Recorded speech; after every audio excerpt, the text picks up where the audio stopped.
Welcome to the Bringing Intimacy Back show, where intimacy is real. If you desire to intimately connect with yourself, significant other, children, family, friends, community, and higher power, then this is the show for you. We explore intimate topics, inspiring life stories, spirituality, and insightful tips on strengthening relationships. The show is hosted by Dr. April and her co-host, Coach K. Let's get this episode of the Bringing Intimacy Back show started. We share with you today the secret power to intimacy to create the life you love or love the life you create.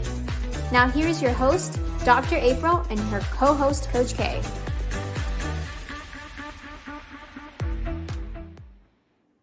Welcome to the Bringing Intimacy Back show, where intimacy is real. How are you doing, Coach K? I am doing great. How about yourself? I'm doing good. Yes. It's back in this area right now. We're all going back to school and getting all this stuff ready and prepared. Yep, we will be back to school on Monday, and this August school date is it's not working for me, but it's okay. It's happening. So I guess I got to live with it. Yes. The summers just went by so fast, and then with so much heat, yes, it's amazing that school is already getting started, but it's a good thing, and yeah. I'm really excited about today's topic because it's kind of like it's back to the basics. Yes. I think more of us need to get back to the basics so we can just start things fresh. Remember where we need to ground ourselves in. So I'm excited about today's topic. Yes. And this show is about back to the basics of genuine love. And sometimes people make love so complicated. Yes, just like life. Just use it as the 4 letters that it is. Nice and simple. Not a whole lot of consonants, a whole lot of vowels. It is what it is. Right. And I truly believe if there was more love in this world, there'd be, I don't know, maybe I'm optimistic. It's just more peaceful and more. Yes, definitely. And I think, how can I put it, with love, that not only inspires you in your relationship with others, but also inspires you in your relationship with self. Yes, absolutely. Ground your love in you, and it can only blossom. Right. And as we know on this show, every month we highlight a new nonprofit that we see are doing great things. And one nonprofit that's doing a lot of charitable things, it's called Better Tomorrow. And bettertomorrow.org is a nonprofit, a charitable organization that help people really start to learn to really love themselves. How it helps people to overcome adversity, and tragedies, and create more prosperity in their life for themselves and their next generation. And it's bettertomorrows.org. Yeah, the name alone says it all. Yes, definitely, because sometimes it's sad when people don't think that they have a better tomorrow. They get, a sense of hopelessness, which is the opposite of love. Yeah. So I'm so excited that we have someone that's going to come and talk to us about going back to the basics. Yeah. Even though it may be scary to go back there, because when you go back to the basics, you do have to face some things that you just kind of ignored when you try to overcomplicate it, but it's important. So I'm excited to hear from our guest today. Yes. So when we come back, we're going to introduce you to a wonderful gentleman who is going to teach us about love and going back to the basics. We'll be back in a moment.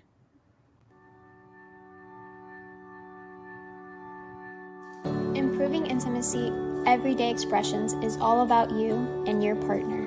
Opportunities for intimacy are scattered endlessly within every second of life you create together with your partner.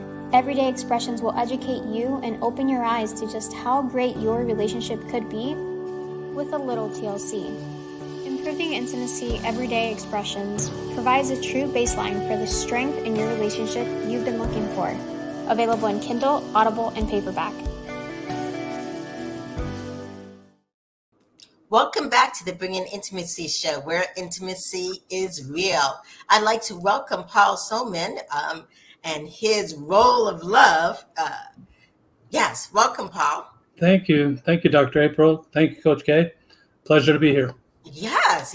So a little bit about Paul is going to come and talk to us about love. And I guess since in his childhood, he had basically the opposite of that.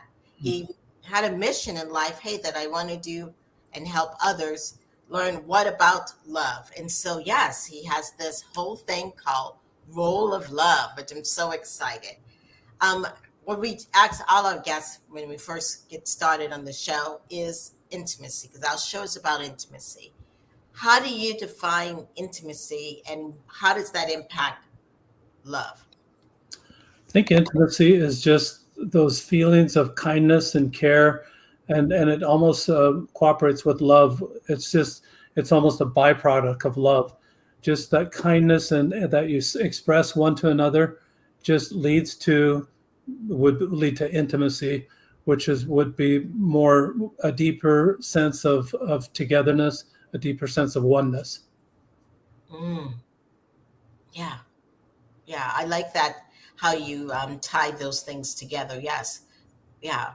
What made you make that switch from, many times people get stuck in the trauma of their past, and you have moved past that and even tried to help others. What made that transition for you?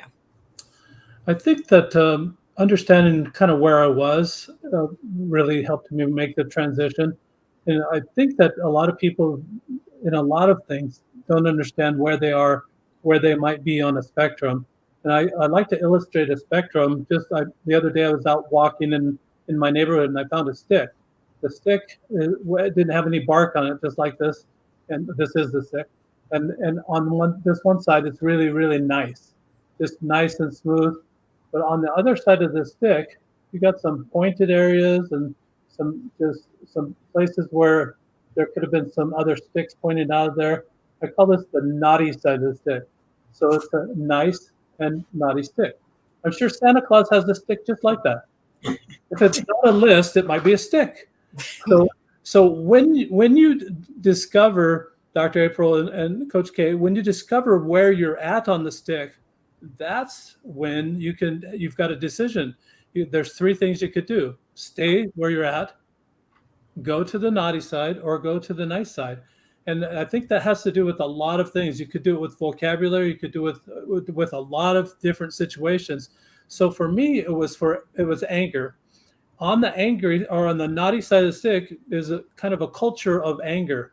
That culture includes the humor, it includes vocabulary, it includes the words, all the things that you say, the nuances, your mannerisms, it includes all that. It's a culture all by itself. To break out of that culture is really, really hard unless you learn different patterns, or in my case, learn the love languages. And so the opportunity I found to learn about the love languages goes back about 15 years when I was trying to, I've had a couple of failed marriages, and I was lonely. My sister introduced me to her neighbor, and we got to know one another. It was time to take this neighbor up to my brother for big brother approval. I'm number 10 of 11 children, so you always have to have big brother approval. So my parents liked intimacy. I mean, you find something that you like, you just keep doing it, I guess. That's why they had 11 children. Yes. So we go in, right when we go in my brother's house, my sister-in-law pulls this woman aside and says, the only emotion that the Zolman family learned growing up was anger. At first I said, and denied it. Then it made me mad. Okay. And I thought, wow. If there's any opportunity, now's the time. Now's the time to change that perception for the whole Zolman family.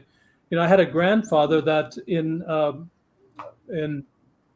Indiana, had 9 children back in the late 1800s, 9 children. And after that ninth child, his wife passed away. I don't know, it was part of childbirth or what, but she passed away, and he was totally distraught. So distraught that he decided he would sell the farm, sell all the equipment and everything. At the auction, when people came to the auction and bought something, he would say, "Would you like this child?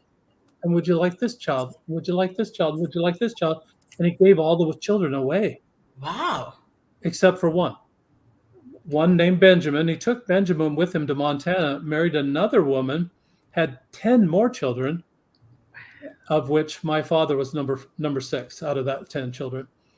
When my father was born in 1922, when my father was just 10 years old, this grandfather passed away.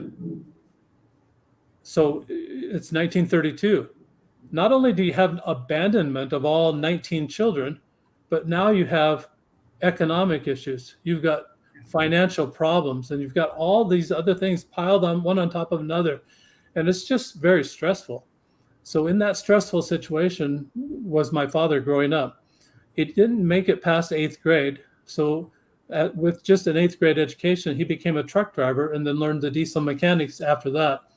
So we moved our family to central Montana and raised us as kids. When we were raised, what would happen, and what I really appreciate my father for his example of this, every single Friday he took my mother out on a date. Didn't matter. Every single Friday he did that. And I could tell that they were trying to develop that relationship that would lead to possible intimacy within our own family. But on that Friday, it was the venue that was the problem. And it was what happened in that venue. It was always the Maverick Bar, always drinking involved. And then as you know, with couples, when they get back together after an absence, they're going to say, well, how was your week? And how was your week? And blah, blah, blah. And they're just going to communicate back and forth. Well, from my mother's side of the view, I can imagine that she just disclosed what happened, how the kids were and everything. And based on that, we either got the belt or a spanking or some nice time with the father. Most of the time, I remember the belt and the spanking. You remember pain a whole lot more than you remember anything else. Yes. So one time I just remember being black and blue from that for more than 3 weeks. So my sister-in-law, when I took this lady to the house, she was absolutely dead on. I thought, I've got to change that perception. I've got this opportunity now. So I started reading the color code, and I started reading the 5 love languages. And I really liked the principles of the 5 love language, thought they reconciled to the life of Jesus Christ, and that resonated with me. Right. And I but I just didn't get it. I didn't get the application. I thought, he said 5 love languages. It looks like 10 to me. It's like 5 you send out and 5 you're supposed to get back. And that looks like 10. And I could not get the direction down. So I'm thinking, just meditating on it. How am I going to really understand this? Because remember where I came from. Right. If this is love, it doesn't sound like love to me. If I'm supposed to guess, Dr. April or Coach K, what your love language is and cater to that, it's like a dutiful thing. And that doesn't sound like love. It sounds like more maybe a manipulation, or even, it just doesn't sound like love to me. Who am I to say what love was at the time? I came from abuse. Mm-hmm. How am I supposed to know what love is? But it didn't sound like that. I thought, I like the principles. I wonder how I can incorporate them into my own life. And so I contacted Dr. Chapman, just wrote them an email and asked him, are you licensing those icons that you have for each one of the love languages? And he said, no, I'm not doing that. And so I went to a local attorney and told him what I wanted to do. He said, theory is not copyrightable. Right. Application is. So the happy times I remember with our family when I'm growing up was with games. We'd play games and we'd kill one another, and it was great and it was fun. And it was just taught to be a fun thing to just strategize and do that sort of thing. And wow. So you took the 5 love languages and you put it into a game format. I did. So I put it into a game format, You can see it right here. It's a dice. Okay. So on the die, I've got the love languages. There you can see the gifts, Right. the touch, uh, the words, Right. So how do you use the die? time, and then the service. Yes. How So, do you use it? so the only way you use the die is just very simple. 2 instructions. You roll the die every day. That's the love language you practice all day that day, giving it away. So what I found through this study, Dr. April, is that that's the only thing that you have control over, giving the love away. Mhm. I can't bid it to come my way. I can't force anyone to love me. That's not love either. But I can give it away, and then I can react when it comes my way. What I found that over a 30-day period of rolling the die is that I became familiar with all 5 love languages. After reading the book, The 5 Love Languages, Right. 4 or 5 times, you could pay me if you offered me $1,000,000, I still couldn't name all 5 love languages. It wasn't part of me. Right. By rolling the die and giving it away, doing it, it actually became part of me. I knew all of them, forward and backwards. I became what I like to call a love language linguist. Okay. Awesome. I knew all those love language. Part of the best part of that is that it gave me the eyes to see, or the improved my vision, that I could see it when it comes my way. Right. Dr. Yeah. And I was just thinking, then you're putting that intention. Absolutely. So Dr. Chapman would have you love your significant other. And I think that unintentionally, that creates this little pity party that says, well, I told you how to love me. How come you're not doing it? And you can get down to that pity party. This is totally different. That you're just intentionally giving it away without any expectation of it coming back, but trusting that it's a boomerang. It's going to come back after many days. Just contrast that, like on the naughty and nice stick, contrast that with anger. You send out anger, you're getting an immediate return on your investment. You're going to make somebody's day miserable, and then they're going to go around and make somebody else's day miserable, and you just sent that out. With love, it could happen the opposite way. Right. So Carl, when you roll the dice and you get, let's say you get words of affirmation. Yes. Do you roll it for each person in your family, or you just focus on your wife? But I know with the 5 love languages, it's also with children in your family. So I'm just curious, if you got words of affirmation, do you do it for everybody in your, how does that process usually works? Well, that's a really good question. So when it was created, the 5 love languages was identified, the theory, it was Dr. Chapman suggested for significant others, except I couldn't do that. I was single at the time that I created this. So because of that, because I was single, I had to express love to everyone. And so I've kept it that way. It's to everyone. If you think of it, if you're not around your significant others all the time. So in fact, what it becomes is a part-time job. I'm going to work now. No, I don't have to love anymore. I'm at work. And then you come back to your significant other and say, oh, I forgot to love. I mean, it's just this little confusion of, well, am I loving or am I not? I'm not with my significant others at work. So do I have to love? I mean, and it's just confusing to me. It was to me. So I just stabilized that by saying, you're watching all day long, Dr. April, for opportunities to love everyone, but you're watching for the opportunities to love in the way that you rolled that particular day. You're trying, and you multiple times you're sending out that type of love or that genre of love. What you're really watching for is for them to light up. When they light up, that's probably what is close to their primary love language. No longer do you have to say, hold on, let me give you this survey so I know how to love you. You don't have to do that anymore. So you don't have to. That's not how you find out their primary love language. When they light up, that's when you know it. That is, yes, yes. Different. Yeah, it makes sense to do it through across the board Absolutely. versus segmented. And that's how you take it back to the basics and you make it a part of your being. So it really makes sense. Absolutely. It's part of your disposition. It's a new way to look at it. It gives you those new eyes. Becoming a love language linguist, you want to put that on your resume. Everybody's going to want, it's a sexy title. Everybody wants it. I mean, they want that on the resume.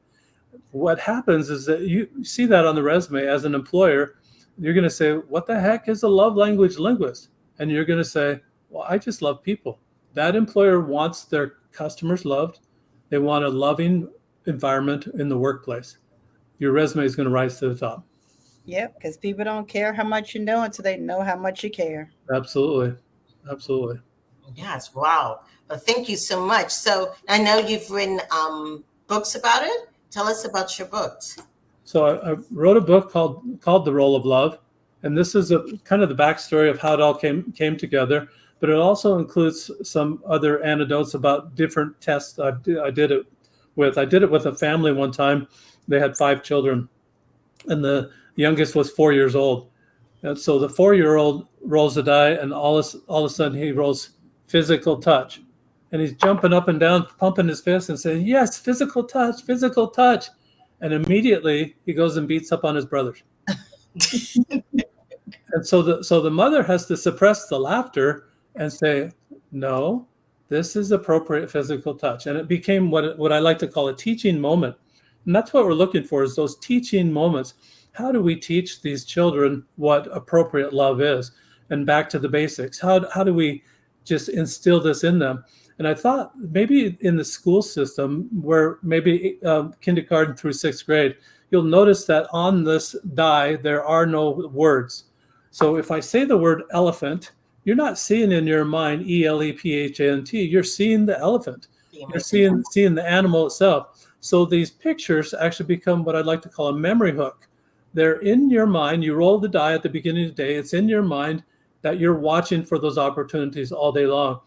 In a school situation, a classroom situation, roll it in the morning. First thing in the morning, takes 2 seconds, maybe up to a minute to explain what we're doing that day, class. At the end of the day, the last 10 to 15 minutes, there's really unproductive time anyway. Those kids are rambunctious. They've been there all day. They're just anxious. It's time. The bell's going to ring. Even if they got in trouble, they're not really going to get in trouble. What teacher's going to stay after school with them? It's just not going to happen. So let's turn that into productive time and have them recorded in a journal. So I have a companion book that's a journal that shows what you rolled that day, opportunities you saw to love in that way that day, then what you did about those opportunities. So all of a sudden, now these kids are accountable for their actions all day, every day. And they have to write about it at the end of the day. That's the good part. The second good part is that who wouldn't have loved to have a journal of love from your 1st grade class, from your second grade class, or your 3rd grade class? I mean, this is just a tool for those teachers to tamp down the misbehaving. It's not their responsibility to control all the misbehaving. Now it's the child's responsibility. Mm-hmm. I've got in my city, I've got a couple of sponsors that one is Yogurtland, a Yogurtland franchisee has said that if they record a journal entry for 25 days in a month, which is almost every day, if they do that, they'll get 10 ounces of free yogurt. Oh, that is wonderful and inspiring, definitely. But if they'll only do 15 days, so if they only do it a little bit at a time, they'll get 5 ounces. So from 15 to 24 ounces, or 24 days, they still get the 5 ounces of yogurt. So there's an incentive for the kids, incentive that they like, but it just will help in tamping down the behavior.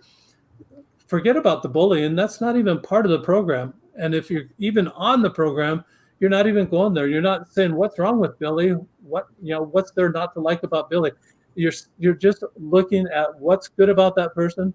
What can I love about that person? And that's the new mindset. Wow. Thank you so much, Paul, for, your product and of course the journal and the book that, goes with it. It's not only for couples, but you're also expanding it outside of, the household, which in really we're all connected. Absolutely. Yes, yes, and making, cultural and, city-wide changes, which is amazing. Yeah, thank you so much. So if people are wanting to um, get in touch with you, how do they go about doing that? So they can buy the journal, the book, and the die on my website. It's called rolloflove.com, and it's ROLE. So ROLE changes you within, even though you ROLL the die outside of you. It changes you within. So a little play on words there. If they are just listening to the podcast and they like listening to books on tape or audibles, they can find the audible, but they'll need to go to amazon.com. Now, you don't want to type in roll of love, because you're going to get love this, love that, love a million things, and you're not going to find roll of love on that. So just type in my name and it'll bring it right up. And it's the Roll of Love Audible is available on Amazon. All right. Thank you so much for being a guest on the show. We really do appreciate it. And Thank thank you. you for all that you do. Thank you, Dr. April. Thank you, Coach K. It's been Yes. been a pleasure. Thank you. This has been the Bringing Intimacy Back. We're going to take a short commercial and we'll be right back. Vacation Counseling wants to invite you to the Christian Couples Retreat in 2024 in beautiful Bradenton, Florida. Dr. April, intimacy and sex therapist and author of Improving Intimacy, and Dr. Jason from the hit TV series on TLC, 90 Day Fiancé, The Last Resort, will be helping us to love each other the way God intended us to love. Visit vacationcounseling.com or call 239-565-6921 and get registered today. All right. Wow. That was just so powerful. Oh, okay. Your microphone is off. Okay. But yeah, sorry about that. But that was just so powerful, that what Paul talked about in the sense of the role of love, and then actually how he utilizes that not only in helping couples connect, but also to just putting it in the basics of elementary schools. That Yes. that piece is everything. Having 5 kids come through the school system, one that just went from elementary into middle school. I know, and even if you don't have children, if you've ever been around a child in a school system, or you've been to school yourself, you know the significance of having this human piece added to the classroom, how it can change many things around us. Because just like Whitney Houston sung, I believe the children are our future. They are. They grow up to be either amazing adults or non-productive adults. So to be able to get them in their most sponge state I was just thinking that sponge. Yes. is everything, because that's all children want, is to receive and give love. They are the basics. Yes. And like you said, that sponge, they can soak up so much more about what love really is at the basic level than sometimes, adults who are struggling in a marriage. And so if you learn about it so young in life and you learn to give. Yeah, absolutely. And then you create your boundaries, and then you're able to balance that moving forward. So this is a great conversation. Yes, definitely. So what's coming up? We have many, many other great conversations that'll be coming up. So on August the 24th, we have How Food Fuels Intimacy. That will be with Dr. April and myself. On August the 31st, we have Overcoming Sexual Pain with Mary Grimberg. On September the 7th, we have Dating Theory, Let It Be. And that's going to be with Dr. April and a special co-host. And then on September the 14th, we have Nerves of Steel with Linda Steele. We have on September 21st, Why Men Marry the Next Girl. And that's going to be with Dr. April and myself. So we have some amazing shows that are coming up. So excited about it. Yes, definitely. And I look forward to that. So, and if you're out there listening and you really like us, please follow us on Twitter, Instagram, Facebook. And I just want to give another call to action. If you're out there listening and you really like bringing intimacy back, definitely go onto our website. And you're like, what is intimacy? Well, we have some quizzes for you to take. And if you sign up and take a quiz, you're going to get some surprises.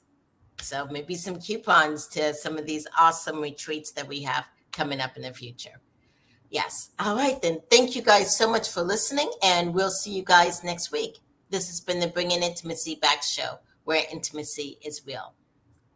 Bye. Bye, everybody.